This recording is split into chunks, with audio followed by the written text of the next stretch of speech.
Selamat datang di Vietnam, salah satu negara yang mengalami lompatan luar biasa dalam pertumbuhan ekonomi. Keberhasilan pertumbuhan ekonomi Vietnam telah dimulai sejak tahun 1987, ketika mereka melakukan reformasi dan liberalisasi ekonomi, atau yang lebih kita kenal sebagai kebijakan Doi Moi. Melalui hal tersebut, Vietnam kemudian dikenal sebagai negara dengan kemitraan investasi kuat, serta kebijakan yang pro-bisnis. Sehingga tidak jarang apabila Vietnam menjadi salah satu destinasi utama bagi para investor global untuk menjalankan investasi di negara tersebut. Namun, di balik pertumbuhan ekonominya yang gemilang, terdapat sebuah konsekuensi politik yang cukup kompleks, khususnya dalam aspek demokratisasi di Vietnam. Berbeda dari negara lainnya, reformasi dan liberalisasi ekonomi yang terjadi di Vietnam justru menyebabkan terjadinya stagnasi demokratisasi. Hal ini dibuktikan dengan masih kokohnya kekuasaan dan legitimasi dari Partai Komunis Vietnam. Kira-kira mengapa ya hal itu bisa terjadi? Faktor apa saja sih yang menyebabkan Vietnam berbeda dari negara lainnya? Mari kita kupas dalam video ini. Dalam memahami hubungan antara pertumbuhan ekonomi dan demokratisasi di Vietnam, kita perlu mengetahui terlebih dahulu mengenai konteks historis dan sosial politiknya. Vietnam merupakan negara komunis dengan sejarah perjuangan yang panjang dalam melawan penjajahan. Hal ini dimulai sejak abad kedua sebelum Masehi, di mana saat itu Vietnam masih didominasi oleh berbagai dinasti feodal Tiongkok. Barulah pada abad ke-19, ketika negara-negara kapitalis barat memasuki masa imperialisme dan kolonialisme, Prancis mulai menduduki dan menguasai Vietnam. Hal tersebut kemudian menjadi titik awal munculnya gerakan perlawanan dari rakyat Vietnam. Selama masa penjajahan, komunis mengambil peranan yang cukup signifikan dalam mendorong upaya-upaya perjuangan kemerdekaan di Vietnam. Ideologi komunis ini menjadi katalisator dalam menumbuhkan benih-benih perlawanan terhadap intervensi asing. Hal ini diwujudkan salah satunya melalui propaganda tulisan serta karya-karya menyerukan solidaritas dan kebebasan dari pemerintahan kolonial. Berbagai upaya tersebut semakin diperkokoh setelah Partai Komunis Vietnam terbentuk pada tahun 1930. Di bawah pimpinan Ho Chi Minh, Partai Komunis akhirnya berhasil melancarkan pemberontakan dan merebut pemerintahan kolonial. Hingga akhirnya mereka berhasil membentuk Republik Demokratik Vietnam pada 2 September 1945. Dalam konteks sosial politik, Vietnam telah mengalami perubahan yang cepat dalam beberapa dekade terakhir.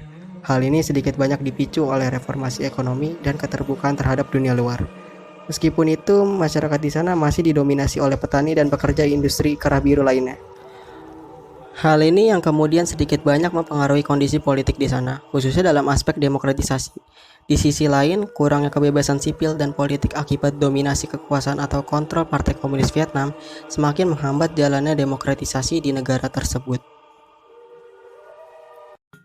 Berbeda dari perkembangan demokrasi di Vietnam yang stagnan, pertumbuhan ekonomi Vietnam justru menyaingi pertumbuhan ekonomi negara-negara maju lain di dunia. Ya, berdasarkan data World Bank tahun 2022, pertumbuhan PDB Vietnam selama beberapa tahun terakhir berada di kisaran angka 7-8%. Melihat keberhasilan ekonomi Vietnam pada masa ini, tentunya memantik jiwa penasaran kita. Bagaimana perekonomian Vietnam dapat sampai pada tahap ini? Well, let's take a step back and menilik kembali kepada sejarah dan jejak perekonomian Vietnam. Vietnam memiliki sejarah panjang sebagai negara agraris dengan budaya yang kaya. Pada abad ke-19, kolonialisasi Prancis dimulai, yang memberikan pengaruh besar terhadap pola ekonomi dan sosial Vietnam. Selama masa kolonial Prancis, Vietnam dijadikan sebagai sumber daya untuk kepentingan ekonomi Prancis, terutama dalam produksi beras dan juga karet. Namun, Vietnam tidak mendapatkan banyak manfaat dari eksploitasi ini, dan penduduk lokal Vietnam menderita akibat eksploitasi yang begitu berat. Periode pasca Perang Dunia Kedua, terjadi konflik yang melibatkan Vietnam, terutama dengan Perang Vietnam yang tentunya melibatkan Vietnam dan juga Amerika Serikat. Perang ini menyebabkan kerusakan yang besar-besaran kepada infrastruktur dan juga ekonomi Vietnam. Setelah perang, Vietnam dapat kembali bersatu dan memulai proses pemulihan ekonomi. Pemerintah Vietnam mengadopsi model ekonomi sosialis dengan pembangunan yang dipimpin negara. Pada awalnya, ekonomi Vietnam mengalami kesulitan, terutama akibat kekurangan sumber daya dan juga isolasi internasional. Kondisi stagnasi ini yang pada akhirnya memantik pemerintah Vietnam untuk melakukan reformasi terhadap sistem ekonomi dengan diperkenalkannya kebijakan Doi Moi.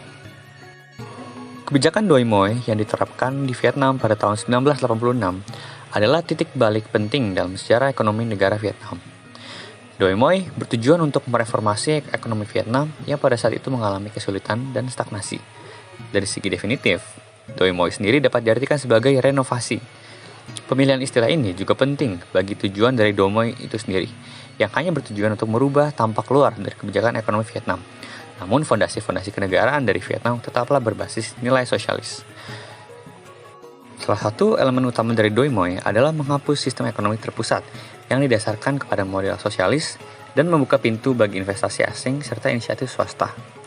Pemerintah Vietnam memberikan insentif kepada perusahaan swasta dan juga asing untuk melakukan investasi di Vietnam, membangun infrastruktur, dan juga mengembangkan sektor-sektor ekonomi tertentu.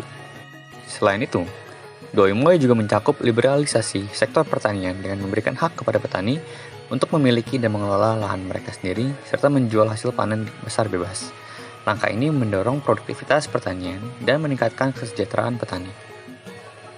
Kebijakan Doi Moi juga membuat pemerintah Vietnam untuk melakukan reformasi birokrasi untuk meningkatkan efisiensi administratif dan mendukung pertumbuhan ekonomi. Langkah-langkah ini termasuk mengurangi birokrasi yang berlebihan, menyederhanakan proses perizinan, dan meningkatkan kerjasama antara sektor publik dan juga swasta. Doi Moi juga mengarahkan perekonomian Vietnam untuk melakukan diversifikasi ekonomi dengan mengembangkan sektor-sektor baru seperti sektor manufaktur, pariwisata, teknologi informasi, dan juga services atau pelayanan. Hal ini membantu mengurangi ketergantungan pada sektor pertanian dan meningkatkan keseimbangan ekonomi secara keseluruhan. Lebih dari itu, kebijakan Doi Moi membuat Vietnam mulai membuka diri mereka terhadap pasar global dengan mengadopsi kebijakan perdagangan bebas dan berupaya untuk meningkatkan integrasi ekonomi internasional. Langkah-langkah ini termasuk penandatanganan perjanjian perdagangan dengan negara-negara lain dan juga berpartisipasi aktif dalam organisasi perdagangan internasional.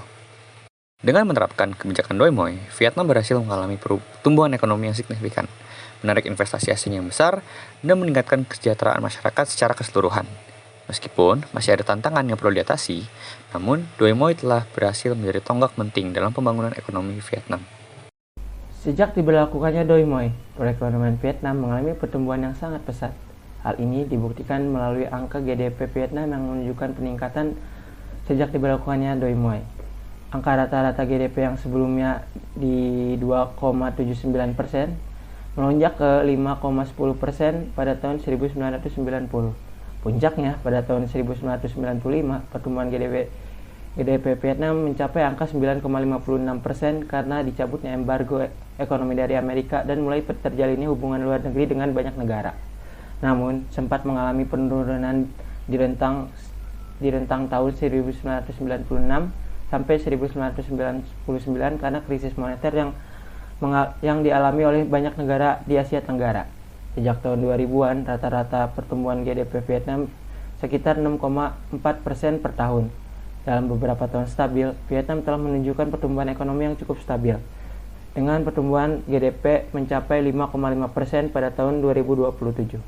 Namun, tidak seperti pertumbuhan ekonomi yang angkanya terus tumbuh di setiap tahunnya, angka indeks demokrasi Vietnam masih tergolong rendah. Dari data Freedom House menunjukkan bahwa angka demokrasi Vietnam hanya berada di angka 19 dari 100.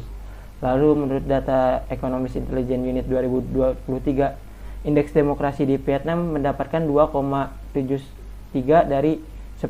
Angka-angka tersebut tidak mengalami pertumbuhan dari tahun 1990-an.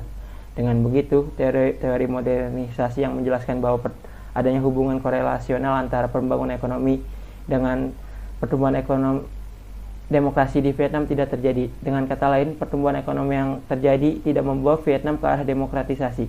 Seharusnya, pertumbuhan ekonomi karena keberhasilan program Doi Moi menjadi momentum tepat untuk mendorong demokratisasi di Vietnam.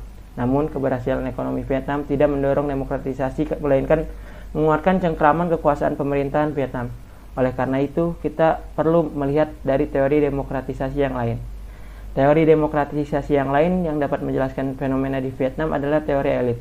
Teori elit merupakan teori demokratisasi yang menjelaskan bahwa suatu demokratisasi akan hadir di suatu negara karena diinisiasi oleh para elit penguasa. Lalu, siapa elit penguasa di Vietnam yang buat demokratisasi di Vietnam belum terjadi sampai sekarang? Vietnam merupakan negara yang menganut sistem satu partai, yaitu Partai Komunis Vietnam. Oleh karena itu, jika ingin membahas elit penguasa di Vietnam, maka kita harus menaruh perhatian utama kita terhadap Partai Komunis Vietnam. Bagaimana bisa partai ini dapat mematahkan asumsi dari teori modernisasi yang mengatakan pertumbuhan ekonomi akan melahirkan demokrasi? Yang terjadi malah sebaliknya. Pertumbuhan ekonomi di Vietnam malah mempertahankan kekuasaan dan legitimasi partai itu sendiri. Legitimasi dan monopoli kekuasaan yang dilakukan oleh Partai Komunis terjadi karena peran historis mereka, yaitu memerdekakan dan menyatukan negara Vietnam. Selain itu, keberhasilan reformasi ekonomi Doi Moi yang secara signifikan dapat meningkatkan standar hidup sebagian besar masyarakat Vietnam. Selain itu, salah satu penyebab resistensi Partai Komunis terhadap demokrasi ada dengan adanya budaya politik yang didasarkan pada elitisme dan patriarkalisme. Budaya politik ini cenderung mendorong otoritarianisme dan menolak reformasi demokrasi karena dapat membuka jalan bagi partisipasi politik massa. Hal ini terjadi karena elitisme dan patriarkalisme ini berakar kuat dari Konfusianisme. Selain itu, ekonomi pasar yang berorientasi sosialis yang diterapkan Vietnam menumbuhkan banyak para rent-seeking, yang merupakan di mana para elit memanfaatkan reformasi ekonomi untuk memperkaya diri mereka. Para rent-seeker ini bekerja sama dengan pemerintah untuk melindungi kepentingan mereka. Kemunculan rent-seeker di Vietnam ini menyebabkan banyak terjadinya korupsi di pemerintahan dan di swasta. Selain itu, kelompok ini sangat menolak demokrasi karena dapat mengganggu kepentingan mereka. Terakhir, Partai Komunis Vietnam memiliki kemampuan untuk menekan gerakan oposisi secara efektif dengan menggunakan instrumen negara mereka, yaitu dengan memaksimalkan peran polisi dan tentara. Partai Komunis ini menyiapkan kursi di Komite Sentral untuk perwakilan dari militer dan polisi. Contohnya, pada tahun 2013, 26 dari 170 komite sentral berasal dari kalangan militer dan polisi. Dengan begitu, hampir tidak ada gerakan oposisi yang terorganisir secara signifikan di Vietnam. Para aktivis politik dan aktivis pro-demokrasi secara rutin diisolasi, direpresi, dituntut, dan dipaksa di pengasingan.